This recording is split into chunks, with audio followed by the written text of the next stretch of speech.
అనకాపల్లి జిల్లాలో ఉన్నటువంటి పరవాడ ఫార్మా సిటీలో ఈరోజు ఘోర సంఘటన అనేటువంటి చోటు చేసుకుంది. స్మైలెక్స్ ఫార్మా పరిశ్రమలో ఒక కార్మికుడు ఒరిస్సాకు చెందినటువంటి గాజా అనేటువంటి ప్రాంతానికి చెందినటువంటి కార్మికుడు స్మైలెక్స్లో విధులు నిర్వహిస్తుండగా పంపు ఏదైతే రన్నింగ్లో ఉన్నటువంటి పంపు ఉందో ఆ పంపులో పడి కార్మికుడు చనిపోయాడు.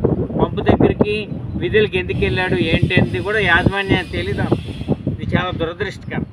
యాజమాన్యం నిత్యం పర్యవేక్షించి కార్మికులచే పనిచేయించవలసినటువంటి యాజమాన్యం అక్కడ ఆ పంపు దగ్గరికి వెళ్ళి ఆ పంపులో పడిపోయి ఆ రన్నింగ్లో ఉన్నటువంటి మోటార్లో పడిపోవడం వల్ల చనిపోయాడు అంటున్నారు.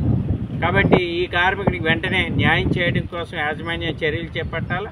ఇన్స్పెక్టర్ ఆఫ్ ఫ్యాక్టరీ ప్రధానంగా ఈ యాజమాన్యం మీద చర్యలు తీసుకోవాలి, కేసు నమోదు చేయాలి. కారణం ఏంటంటే ఇప్పటికే 3 ప్రమాదాలు, పెద్ద ప్రమాదాలు చోటు చేసుకున్నాయి. గతంలో ఏదైతే అనకాపల్లి మండలానికి చెందినటువంటి ఒక కార్మికుడు చనిపోయాడు. అలాగే పెదగంటాడికి చెందినటువంటి మండలానికి చెందిన కార్మికుడు గతంలో ఒకరు చనిపోయారు. ఈ రకంగా వరుస ప్రమాదాలకి నిలయంగా ఈ పరిశ్రమ అనేటువంటి స్మైలెక్స్ ఉంది. అందుకని భద్రతా ప్రమాణాల యొక్క డొలతనం ఈ పరిశ్రమలో కనబడుతూ ఉంది.